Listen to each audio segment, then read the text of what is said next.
신앙생활하면서 아무리 강조해도 부족하지 않은 것은 이제 말씀과 이제 기도입니다. 말씀과 기도. 어느 정도로 이렇게 중요하냐면은 이게 초대교회에 갑자기 막 교인들이 막 불어나고 그러니까 이 사도들이 도저히 자기네들이 안 되니까 사도들이 이제 7집사를 사도행전 6장에 이제 뽑습니다. 7집사를 뽑으면서 하는 얘기가 우리들은 말씀 전하는 일에와 기도하는 일에 전문할 테니까 나머지는 이렇게 좀 부탁합니다.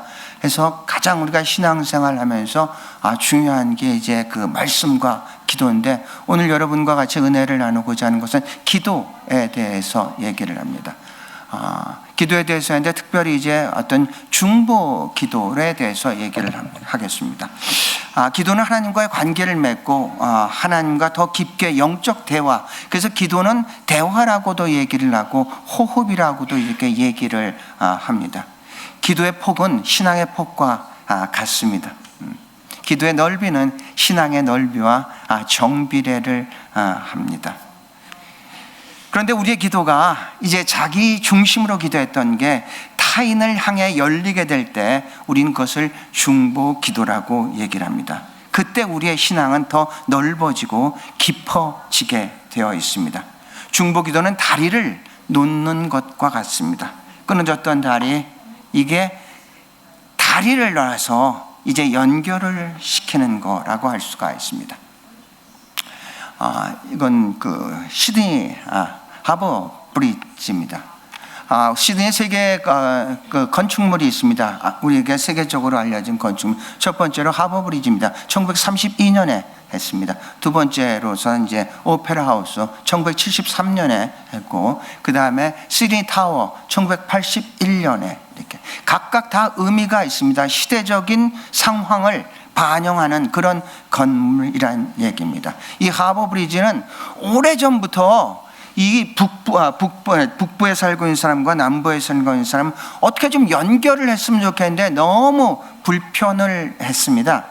그러다가 1923년에 드디어 그러면 우리가 브릿지를 만들자. 그런데 아시는 것처럼 호주는 그 정도로 뭐 공업이 발달된 그런 그런 국가는 아니었습니다. 그래서 그 모든 것을 주관한 나라는 영국입니다. 영국이 거기에서 뭐 거기 설계도 하고 이제 건축도 이렇게 다 영국에 의해서 다 이루어졌습니다. 저 하버 브리지가 지금 32년이니까 93년.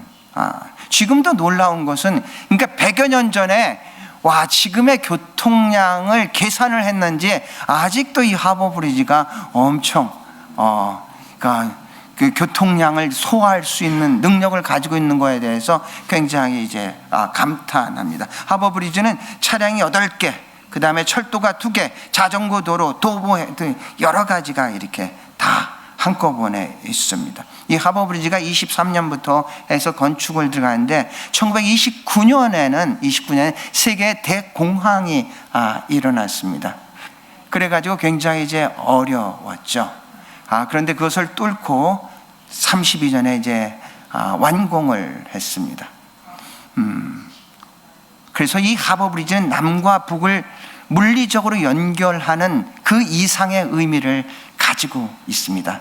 이 흩어졌던, 분열됐던 이 호주인의 마음을 하나로 연결시키는 그런 역할도 했습니다. 하버 브리지를 그러니까 2022년에 이제 하버 브리지를 취재를 했습니다. 하버 브리지를 취재를 하면서 이 하버 브리지의 역사로부터 오늘날까지 이뤘던 것들을 갖다가 이제 살펴봤습니다. 그리고 사진을 찍고 제 페이스북에 올렸습니다. 페이스북에 올렸더니 미국에 있는 사관학교 동기가 있는데 이 친구는 노만 그랜저입니다. 이 친구는 영국 출신입니다.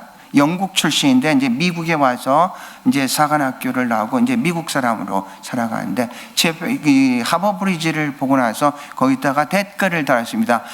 저 하버 브리지의 철근은 영국에는 내 고향에서 다 가져온 거야. 이렇게 여기에서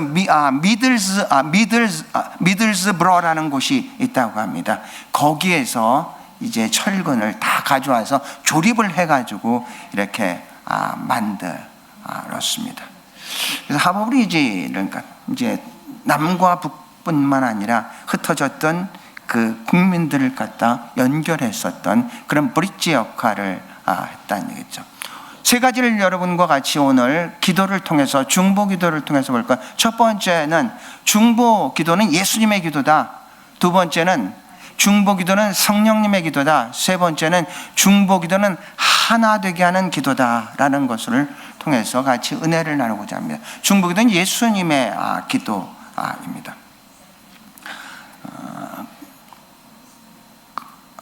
지난 주일 마치고 월요일 날이 우리가 월요일 날이 개천절이었죠. 개천절 맞나요? 그리고 저쪽 브릿지 교회가 있습니다. 브릿지 교회에서 그 목사님을 인터뷰를 할 그런 시간을 가졌습니다. 왜 인터뷰를 했냐면은 그분은 그 노숙자 사역을 하시는 분입니다.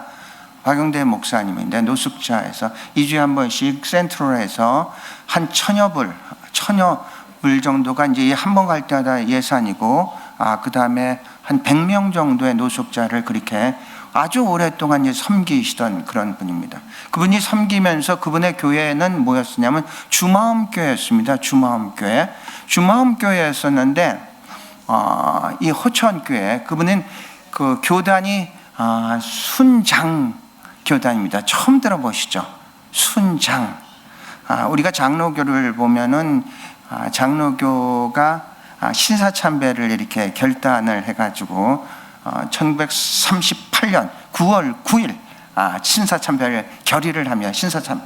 그런데 이 소식을 듣고 이제 여러 군데서 우린 절대로 신사참배는 우상숭배는 하지 않겠다 한 그 한파가 이제 이 순장을 갖다 이제 만들었습니다. 그러니까 순수한 장로교, 우리는 순교적인 저기서로서 신앙사는 그런 장로교다. 이게 이제 순장파입니다.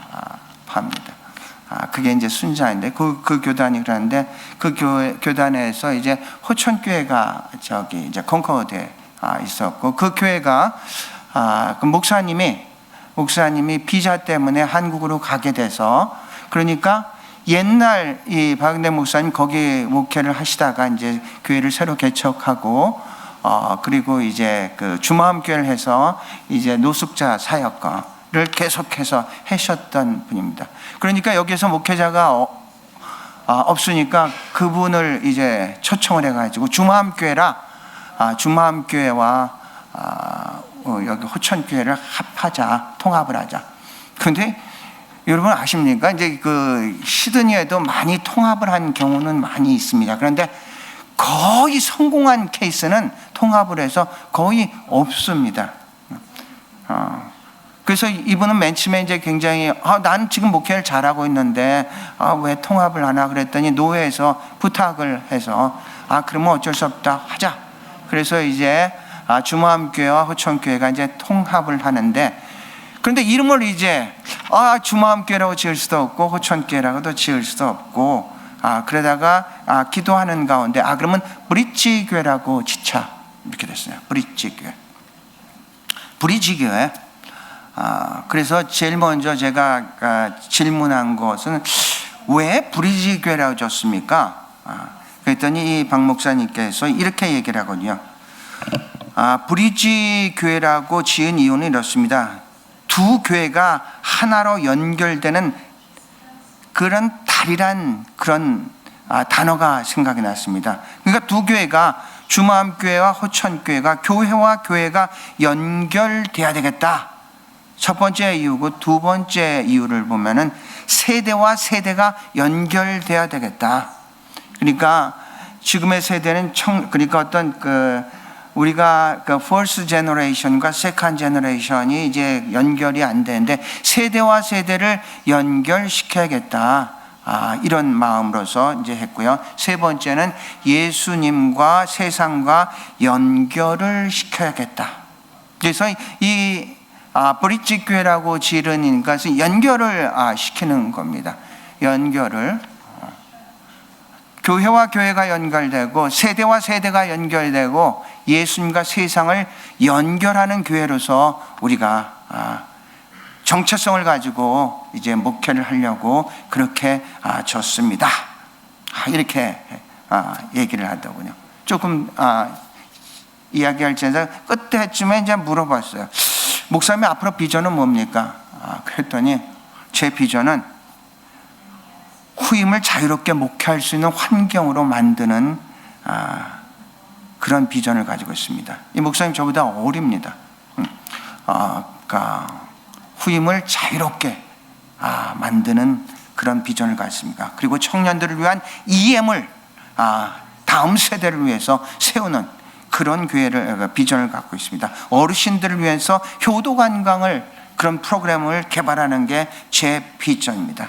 하나님께서 제게 맡기신 사명은 다리를 놓는 그런 사명인 것 같습니다. 교회와 교회, 세대와 세대, 그리고 예수님과 세상을 잇는 다리, 그것을 제가 은퇴하기 전까지 만드는 비전을 가지고 있습니다. 이렇게 얘기를 해서 굉장히 많이 이제 감동을 이제 받았어요. 왜냐하면 보통 은퇴를 앞두고 있으면은 자기 있을 때만 잘 하고 그냥 후임은 알아서 하겠지 이렇게 생각을 하는데 이분은 후임을 위해서 목회 환경을 잘 만들어놓는 그런 교회를 만들고 가겠다 이런 얘기예요. 이분의 얘기를 들으면서 벨모에서 제 후임이었었던 그 한재호 사관님, 제 동기입니다. 그분이 했었던 일이 잠깐 생각이 났습니다. 그분이 이제 여기에서 이제 목회를 하는데 벨모아의 구세군의 사택은 굉장히 이게 덥습니다. 2층 집인데 여름에는 위에 있을 수가 없을 정도로, 그래서 밑에서 살아야 될 정도로 이제 굉장히 이제 더운 그런 그 집입니다. 그런데 이분이 자기가 있었을 때는 선풍기를 가지고 있다가 자기가 이제 한국에 돌아갈 때가 되니까 에어컨을 달아주는 거 있죠. 거기서 왜 갈 때 얼마 안 남았는데 에어컨을 달냐고 했더니 후임이 좀 편하게 살았으면 참 좋겠다. 그래서 제 동기지만 참 대단한 사람이다. 이런 생각을 했습니다. 우리는 우리 때만 자꾸 이렇게 생각을 하는 게 참 많은데, 그런데 정말로 이 마음이 넓고 크고 깊은 사람들은 우리 때가 아니라 모든 건 이어져야 되는데 그 다음의 세대를 갖다가 품고 미리 준비해주는 그런 마음을 우리가 가지고 있어야 될 줄로 믿습니다. 예수님의 기도는 중보기도라고 했습니다. 중보기도는 완전한 예수님의 본복인데요. 예수님의 사역 자체가 병든 자, 소외된 자, 죄인들을 위해서 눈물로 간구하고 제자들을 세상 속에서 믿음이 잃지 않도록 계속해서 예수님은 기도를 했습니다. 대표적인 기도가 요한복음 17장입니다. 요한복음 17장은 이 어성경에서는 대제사장의 기도, 이런 표현, 타이틀을 가지고 이렇게 봅니다. 대제사장이라는 것은 뭡니까? 예언자라는 것은 하나님을 대신해서 사람 앞에 쓴 사람이고, 제사장이라는 것은 사람을 대신해서 하나님 앞에 쓴 사람이 이제 제사장입니다. 그러니까 예수님이 대제사장으로서 자기가 떠나면 이 제자들이 믿음에 흔들리지 않고 굳건하게 서가지고 계속해서 하나님의 나라를 건설하고 확장하는 도구로 살게 해달라고 기도하는 그런 기도들이 이 중보기도에 이제 나옵니다. 그 요한복음 17장에. 그런데 예수님이 거기에서만 자기 제자들에서만 끝난 게 아니라 17장 20절에 보면 이런 구절도 있습니다. 그들만을 위하여 기도한 것이 아니라 그들의 말을 통하여 나를 믿는 사람들도 위하여 비옵나니, 이렇게 했어요. 그러니까 자기 제자들을 위해서 계속 기도했는데 이 기도가 끝나는 것이 아니라 이들을 통해서 믿는 사람들도 믿음에 흔들리지 않게끔 그렇게 예수님께서 기도하셨다는 얘기죠. 이제 그런 기도를 예수님이 이제 하셨습니다. 예수님은 그 십자가 위에서 이제 자기를 박해하고 자기를 죽이는 그 사람들을 위해서도 이제 기도를 하셨죠. 저들을 사하여 주시옵소서, 자기들이 하는 일을 알지 못함. 우리는 보통 절대로 그렇지 않잖아요. 누가 욕하면 같이 욕하고 막 하는데, 오히려 자기를 죽이는 그 사람들을 위해서 자기가 하는 일을 알지 못합니다. 저들을 사하여 주시옵소서. 이렇게 중보하며 기도했다는 얘기죠. 이 예수님의 기도와 비슷한 기도를 했던 분은 기억나십니까? 네.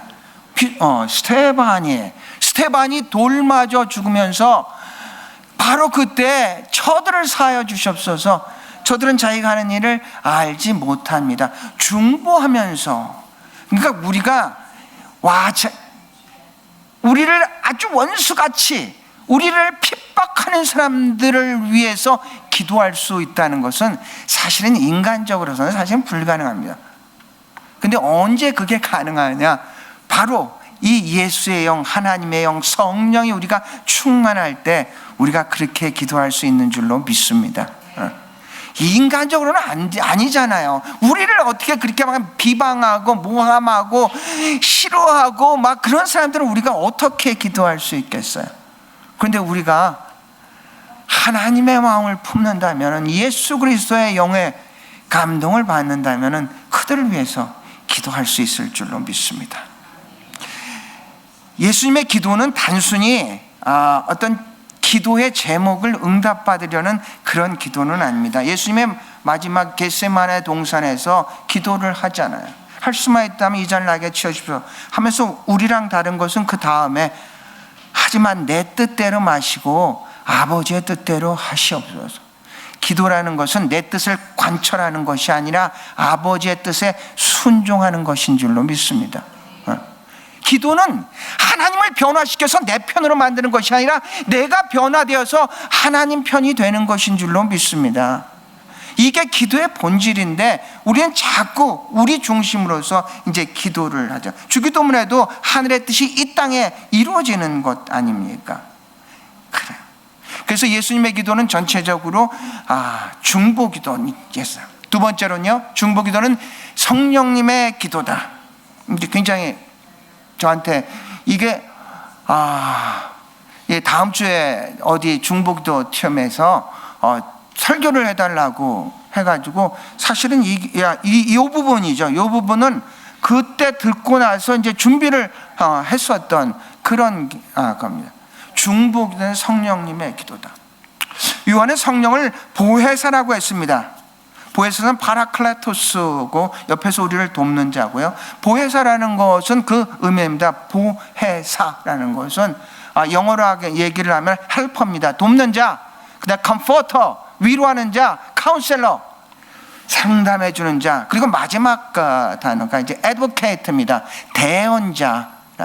우리가 어떻게 기도할지 모를 때 성령이 우리의 보혜사 되셔서 애통하며 우리를 위해서 기도해 주시는 줄로 믿습니다. 이게 로마서 8장 26절의 말씀입니다. 우리가 어떻게 기도할지 모를 때, 우리가 그럴 때 많을 때 너무 커다란 충격을 받으면 아무런 생각이 안 날 때가 있지 않습니까? 고통이 너무 심하면은 여기에 집중하다 보니까 뭐라고 기도할 수 있을지도 모를 때가 있지 않습니까? 그때 성령이 우리를 대신해서 애통하면서 기도해 주시는 줄로 믿습니다.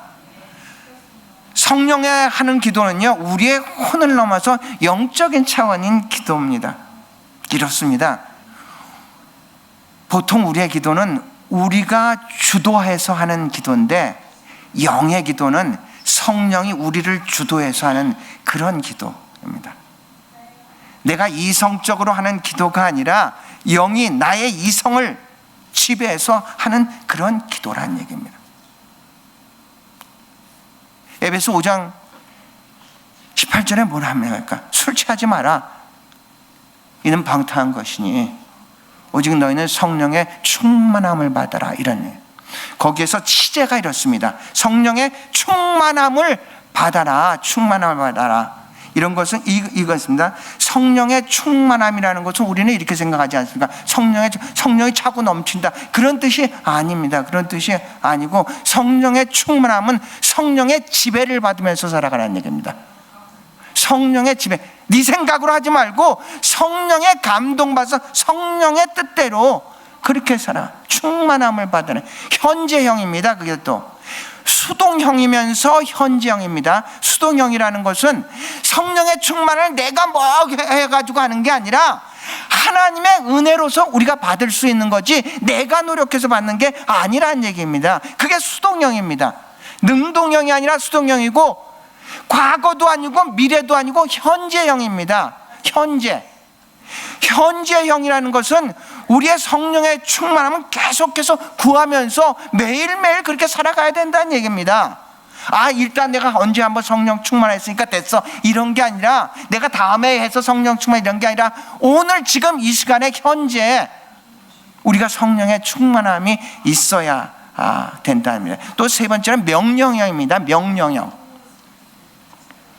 내가 원하면 하고 내가 뭐 하기 싫으면 하지 않는 게 아니라 모든 믿는 사람들은 성령의 충만함을 받아야 할 줄로 믿습니다. 성령의 충만함을. 그리고 마지막으로선 2인칭 복수입니다. 이 형 전체가 무슨 얘기냐면요, 이게 개인적인 거냐 이 공동체를 위한 그런 기도라는 얘기입니다. 2인칭. 그래서 성령의 충만함을 통해서 우리가 기도를 했습니다. 이게 이런 겁니다. 여기에서 보면 이게 고린도전서 14장 15절을 보면 이런 규정을 잘 들으시기 바랍니다. 고린도전서 14장 우리가 두 가지의 기도가 있습니다. 영의 기도가 있고 혼의 기도가 있습니다. 자, 여기에서 분명히 지적을 하는데 그러면 어떻게 할까? 사도 바울이 이제 고린도 교인한테는 이제 14장 고린도전서 14, 그러니까 로마서 14장, 고린도서 14장, 에베소 4장은 은사장입니다. 그런데 여기에서 이제 은사를 하면서 뭐 여러 가지 통변의 은사, 방언의 은사, 뭐 신유의 은사 여러를 하다가 그러다가 이제 방언의 은사와 이어서 나오는 말입니다. 그러면 어떻게 할까? 내가 영으로 기도하고 또 마음으로 기도하며 내가 영으로 찬미하고 또 마음으로 찬미하리라. 그러니까 영과 우리가 혼의 기도와 영의 기도가 반대되는 게 아니라는 얘기입니다. 어떻게 우리가 기도를 해야 돼? 내가 영으로 기도하고 내가 혼으로, 혼이라는 게 마음입니다. 마음으로 기도를 하고 내가 영으로 찬양하고 또 마음으로 찬양하리라 이렇게 얘기를 했다. 그러니까 우리가 무조건 한쪽만 이렇게 하는 게 아니라 이게 영으로도 하고 또 우리가 혼으로도 우리가 기도하고 찬양을 한다는 얘기입니다. 영으로 기도한다는 것은 성령의 감동 안에서 인간의 이성과 언어를 초월한 기도를 얘기를 하고 있습니다. 성령께서 직접 간구하면서 성령께서 직접 우리를 대신해서 성령이 하나님의 영입니다. 하나님의 마음을 누가 제일 알고 있습니까? 하나님의 영이 잘 알고 있겠죠. 그렇죠? 성령의 감동을 받아서 하나님의 뜻, 하나님의 마음으로 기도를 한다는 겁니다. 이게. 근데 마음으로 기도한다는 것은 이제 이런 겁니다. 지성과 이성 이런 것을 담아서 이제 기도를 이제 하는 거죠. 자, 이런 식으로 생각하시면 됩니다. 우리가 집중과 몰입이라는 단어가 이제 있습니다. 집중한다는 단어는 뭐 어떤 단어냐면 내가 대상에게 집중하는 거. 내가 말씀을 읽을 때 말씀에 집중을 한다. 이렇게 할 수 있어요. 내가 주체가 돼서 말씀을 본다. 근데 몰입이라는 데는 내가 말씀이 나를 읽는 겁니다. 집중은 내가 말씀을 읽는 건데 몰입은 말씀이 나를 읽는 겁니다. 자, 몰입이란 단어 flow라는 단어입니다. flow, F-L-O, 흐름입니다. 흐름. 몰입은 어떤 단계냐면은 어떤 거대한 흐름에 내가 거기에 빠지는 것을 얘기를 하고 있는 것입니다. 우리가 한국 갈 때와 거기서 한국에서 들어올 때 이 시차가 조금 시차가 다른 게 아니라 이 시간이 비행 시간이 조금 다릅니다. 왜냐하면은 이 하늘에는 기류라는 게 있습니다. 일단 기류를 타면은 반대 기류라면 늦게 가는데 흐르는 기류를 탄다면 빨리 갈 수 있습니다.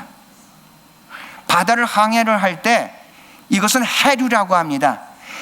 밀물이 될 때 그 물을 탄 올 수가 있고 썰물이 될 때 그 기류를 물을 타면은 해류를 타면 빨리 갈 수 있는 것처럼 바로 이 몰입이라는 그 거대한 흐름에 내가 빠져 있는 겁니다. 일단 사람이 몰입에 들어가면은요 시공간을 초월해 버립니다. 언제 내가 이렇게 기도를 했지?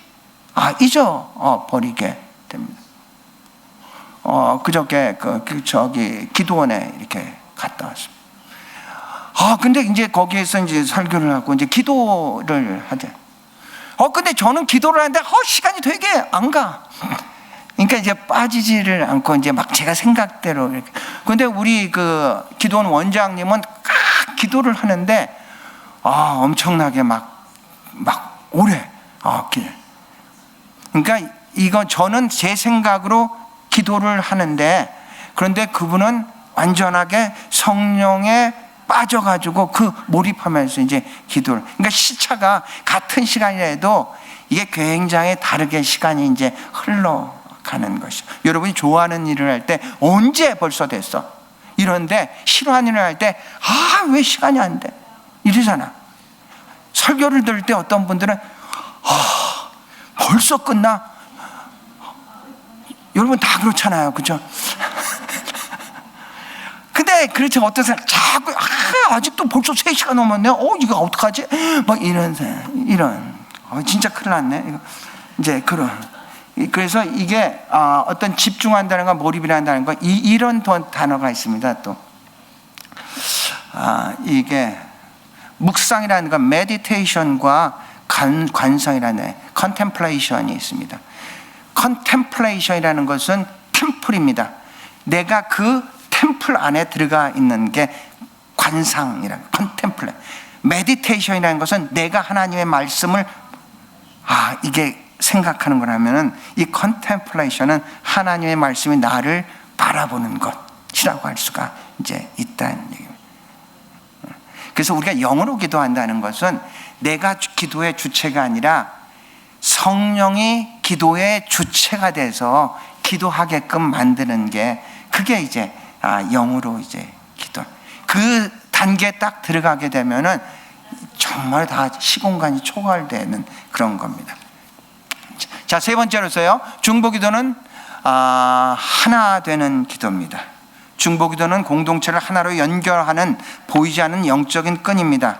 누군가를 위해 기도할 때 우리는 그 사람과 더 깊은 관계를 맺게 됩니다. 어떤 육적인 관계 이상으로 영적인 관계를 맺게 된다는 얘기죠. 중보기도는 사랑의 다리며 그 다리를 통해 하나님의 은혜와 자비가 흘러갑니다. 이 기도는 개인의 신앙을 넘어서 공동체를 위한 기도입니다. 교회는 각자의 필요를 위해 기도할 뿐 아니라 서로의 이해를 품고 아픔을 품고 같이 이제 기도를 해야 됩니다. 야고보서 5장 16절을 보면 너희 죄를 서로 고백하며 병 낫기를 위하여 서로 기도하라. 의인의 간구는 역사하님이 크니라. 이 말씀은 중보기도의 공동체적인 기도를 이제 강조를 하고 있습니다. 서로를 위해서 이제 기도를 하라고 하고 있습니다.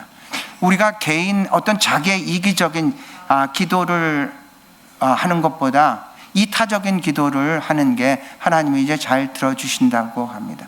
왜냐하면 이타적이니까 자기 중심이 아니라 어떤 타인을 위해서 기도하는 그런 기도니까.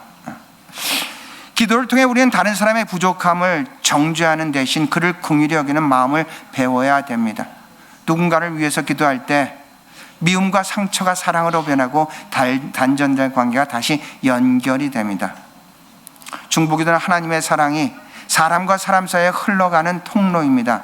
이 기도를 통해 교회는 참된 하나됨을 경험하게 합니다. 기도는 개인을 변화시키고 중보기도는 그가 속한 공동체를 변화시킵니다. 말씀을 마치려고 합니다. 자, 오늘 세 가지의 기도에 대해서 했습니다. 중보기도는 예수님의 기도입니다. 중보기도는 성령님의 기도고 중보기도는 하나 되는 기도입니다. 여러분의 신앙은 어떻습니까? 처음에 말씀을 드리면서 기도의 깊이가 여러분의 신앙의 깊이고 기도의 넓이가 여러분의 신앙의 넓이라고 했습니다. 여러분의 기도의 제목을 한번 스스로 생각해 보시기 바랍니다. 나는 과연 무엇을 위해서 그렇게 기도하고 있는가? 만약에 여러분의 기도가 여러분 자신에 집중되어 있다면 우리의 신앙은 유아적인 신앙에 머무르고 있다는 얘기입니다.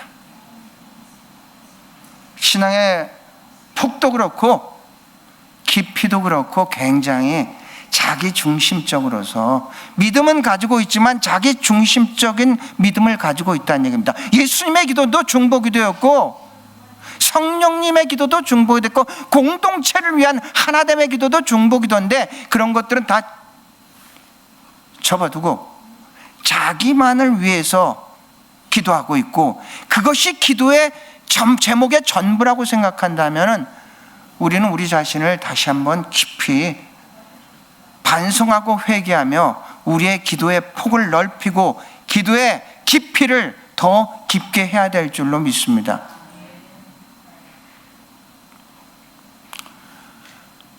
잠깐 다 같이 일어나시죠.